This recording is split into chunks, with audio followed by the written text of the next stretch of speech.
आज इतका महत्वाचा दिवस आहे आणि याला काही वाटतच नाहीये. बेबू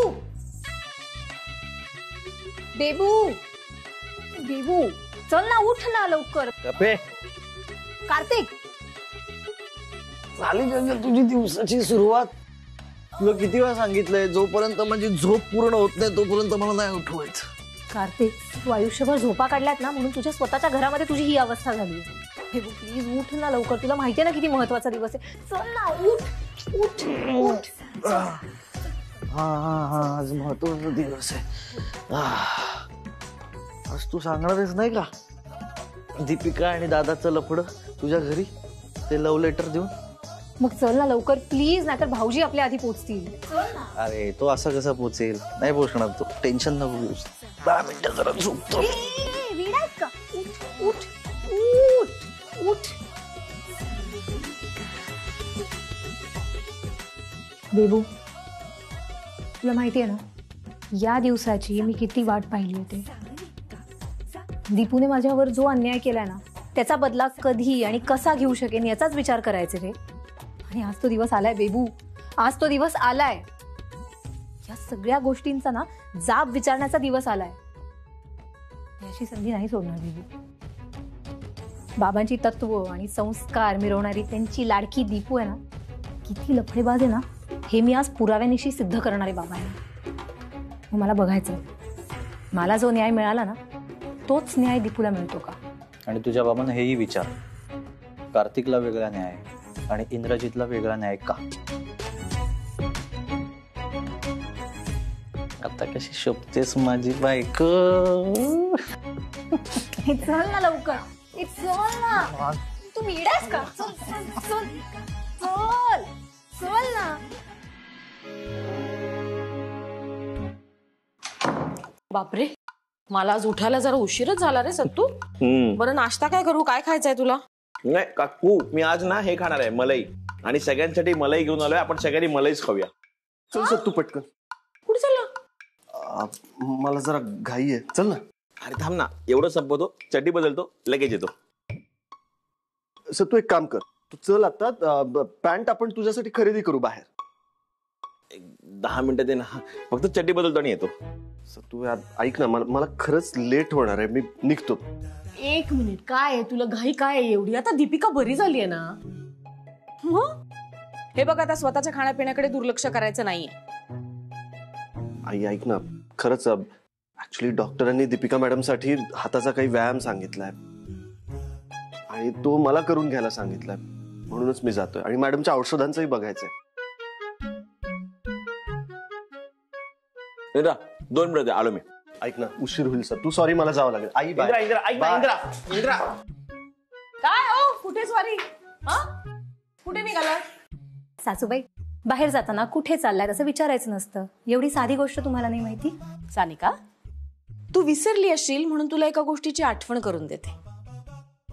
मी कार्तिकची आई आणि तुझी सासू आहे, त्याच्यामुळे तुम्ही कुठे जाताय हे विचारायचा पूर्ण हक्क आहे मला. जाऊ देत नाही. सकाळी सकाळी कुठे सुरू होते? त्याच्यापेक्षा उत्तर दे ना, कुठे जाताय विचारलंय ना मी तुला. सासूबाई, आमच्या आयुष्यामध्ये का सारखी लुडबुड करता हो? तोंड सांभाळून बोला सानिका. मी तोंड सांभाळूनच बोलतेय सासूबाई, तुम्हीच उगाच वाकड्यात शिरताय. आम्ही कुठे जातोय, काय करतोय यात सारखी लुडबुड का करता हो तुम्ही? भाऊजींना कधी असे विचारलेत प्रश्न? त्यांचं काय चाललंय आयुष्यामध्ये काही माहितीये का तुम्हाला? मला गरजच नाही वाटत ग त्याची, कारण तुमच्यासारखा बेजबाबदार नाहीये माझा इंद्रा. त्याला त्याची जबाबदारी व्यवस्थित कळते. जाऊ द्या ना काकू, कुठे सकाळी सकाळी वाद घालताय? आतापर्यंत कधी ऐकलंय त्याने तुमचं जे आज ऐकणार आहे? एक तुला किती वेळा सांगितलं रे फुकट्या, आमच्या मध्ये बोलायचं नाही. बोल, तू मलाच बोल. तुला फक्त ना माझ्याच चुका दिसतात. मी काय म्हटलं? एवढंच विचारलं ना, साधं विचारलं होतं कुठे चाललाय. ना हिने उत्तर दिलं ना तू उत्तर दिलं. आई आहे ना मी तुझी. काकू जाऊ द्या ना, अहो ह्याचे तरी काय दोष आहे? हा, नाहीतरी हिच्या तालावर नाचणारा बैलच आहे तो. सत्तू बास, गप बस. मी काय म्हणाला रे? बैल? आता तू बघच उद्यापासून काय होतंय ते. म्हणजे आत्तापासून वेळ बदलणार. बेबू चल.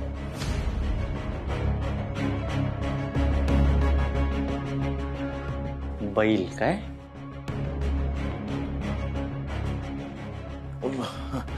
नाही काकू, तुम्ही टेन्शन घेऊ नका. हे उगाच काहीतरी बोलतायत, नका लक्ष देऊ. तसं नाही रे. आता दीपिकाच्या घरात आत्ता कुठे सुधारते? तिकडे जाऊन काही गोंधळ नको घालायला म्हणजे झालं. म्हणून म्हणतोय काही होणार नाही, सगळं ठीक होईल. तुम्ही नका काळजी करू. येतो मी.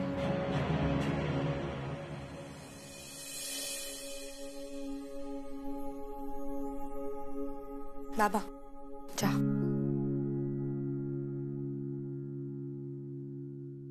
बाबा तुम्ही आता टेन्शन नाही घेतात ना? का काय एकदम असं विचारलंस? अहो नाही, तुम्हाला जरा दीपूचं टेन्शन होतं ना म्हणून विचारलं. बरी आठवण झाली. काय गे? अगं दीपूचं खाणं झालंय का? कारण काय तिला खाल्ल्यानंतर गोळी द्यायची म्हणून. हो तिचंच बनवतीये, पेस्ट तयार करते तिच्यासाठी. अरे वा, पेस्ट तयार करतेस का? मला पण ते वाटीभर मेथकूट वगैरे टाकून, आणि लिंबाची फोड ठेव बाजूला. वाटलंच होतं मला, म्हणूनच जास्तीची टाकलीये. थांब मी बघतो. हॅलो, हा मीच बोलतोय. कधी? आत्ता? हा हा बर बर. हा ठीक आहे. हा येतो मी. हो निघतो मी, लगेच निघतो. काय हो, कुठे निघालात तुम्ही? अगं शाळेतून फोन होता, काहीतरी कामासाठी बोलावलंय लगेच. अहो पण असं अचानक? तिथे पोचेन तेव्हा कळेल ना मला कसलं काम आहे ते. आता काय सांगणार. बरं ऐका ना, मला जरा बोलायचं होतं तुमच्याशी. काय ग? म्हणजे ते दीपूच्या हाताचं कसं करणार आहोत? अजून तसाच आहे हात. मी कधी बरा होणार आहे? मला काळजी वाटते आता. इतके दिवस आपण ती मरणाच्या दाढेतून परत यावी म्हणून त्याची प्रार्थना करत होतो. झाली ना ती बरी, आली ना घरात. हे तसंच होईल, काय काळजी करू नको. हे आत येऊ सर? अरे ये ये साळगावकर, ये ये. हा अगं चहा टाका याच्यात. हो काय अचानक येणं केलंस? दीपूसाठी आला असशील. शाळा बघितलं ना हातात म्हणून विचारलं. त्याचं काय ना सर, डॉक्टरांनी मॅडमच्या हातासाठी जे व्यायाम सांगितलेत ते फक्त मलाच माहिती आहेत, म्हणून म्हटलं यावं. आणि आता येतोच आहे तर शाळा एकच आणलंस ना? म्हणजे सगळ्यांसाठी आणलं असतं तर बरं झालं असतं. सर मी लगेच घेऊन. अरे चेष्टा केली रे.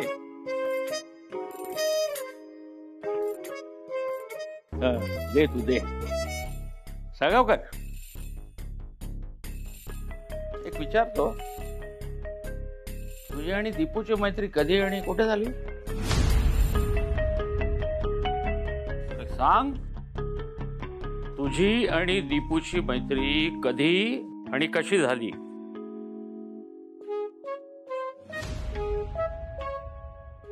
ते दीपिका मॅडम माझ्या ज्युनियर होत्या सर.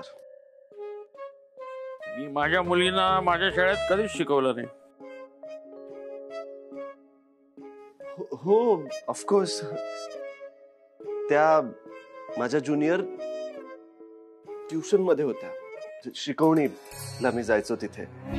अलंकार क्लासेस तिथेच भेटलो आम्ही.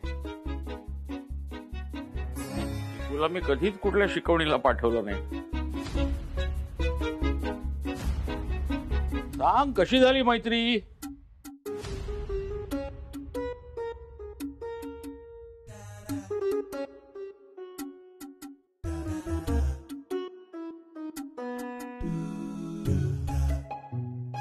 बाबा माझ्या लग्नात त्यांची ओळख झाली.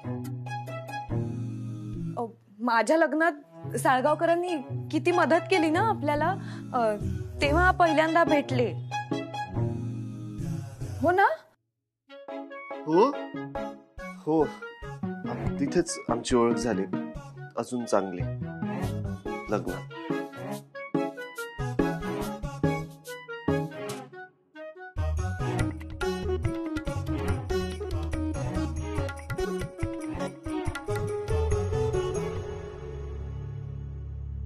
मैत्री चांगली आहे तुमची मैत्री. म्हणजे काय, आजकालच्या काळात इतकी निखळ मैत्री दिसत नाही. आणि मी तसा स्त्री पुरुषांमध्ये भेदभाव करणार नाही. हेवा वाटावा, अभिमान वाटावा, अशी मैत्री आहे तुमची. जा नारळ पाणी देऊन ये. अरे जा. मीच जाऊ.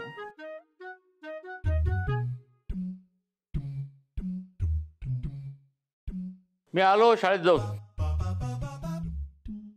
हो हो, सावकाश जा. हा. हो.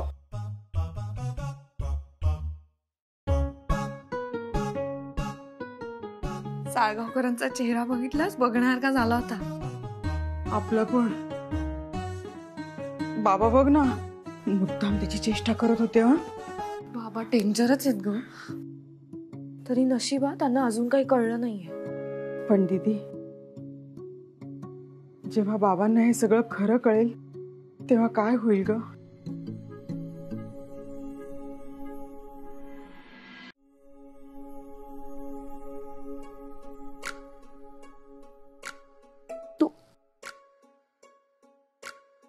मॅडम, सावकाश सावकाश. प्लीज मला बसायचंय, प्लीज मला हेल्प करा प्लीज.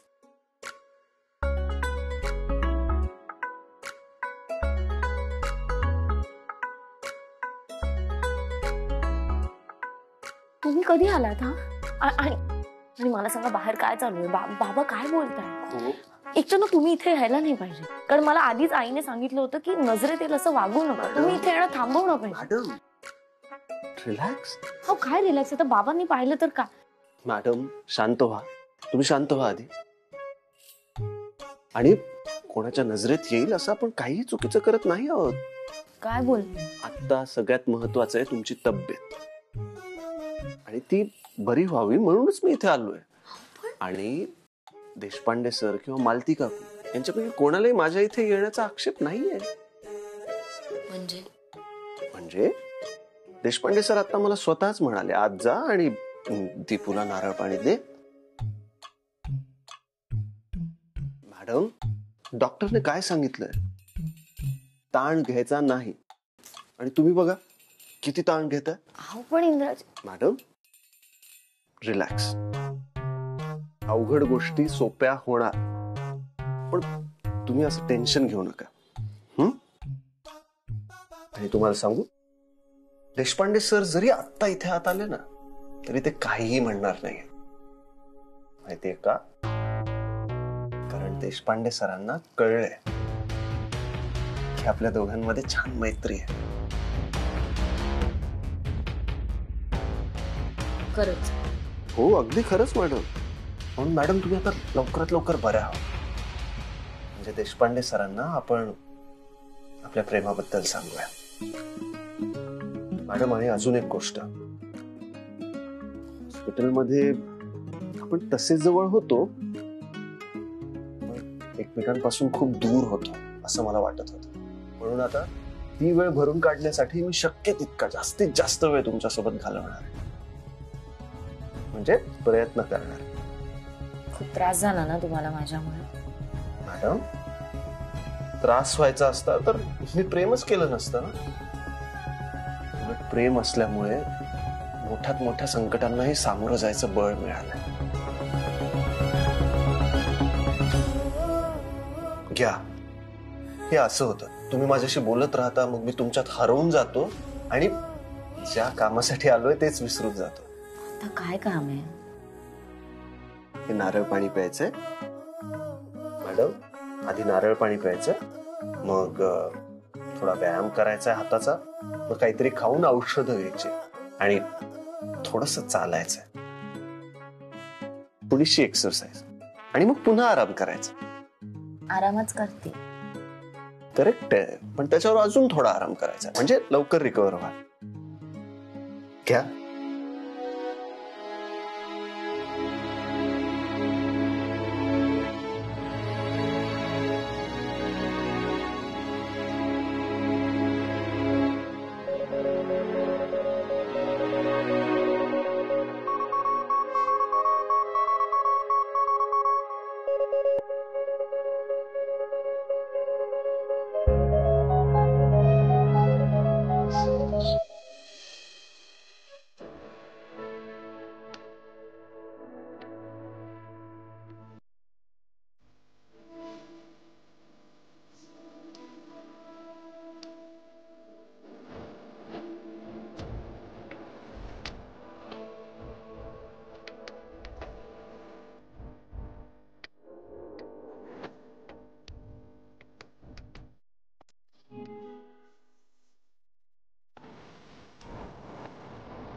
सानू ऐक ना, मला असं वाटतं की मलाच औषधं घ्यावी लागतील की काय. देबू काय झालं?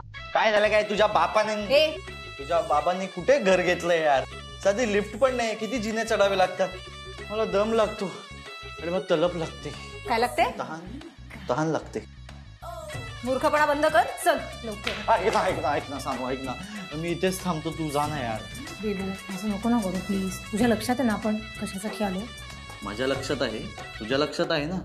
आता असं व्हायचं, बडी बडी बाते आणि वडापाव खाते, तावाने चाललीयस, आहे ना सगळं लक्षात?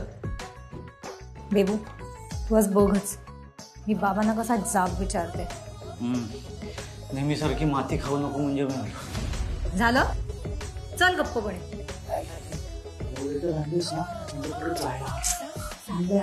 शंभर वेळेला शेकली. काही झालं तरी पण बाबांच्या समोर दीपू आणि भाऊजींचं प्रेम प्रकरण आणायचं म्हणजे आणायचं. आई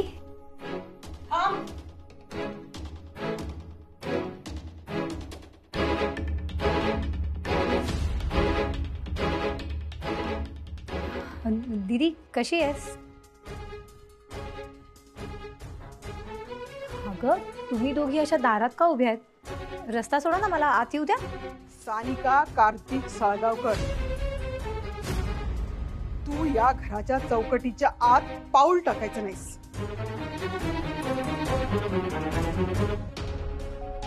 पाऊल टाकायचं नाही म्हणजे काय आई? अगं काय झालं? काय झालं? तुला बाबांनी काय सांगितलं होतं? या घराच्या आत पाऊल ठेवायचं नाहीस.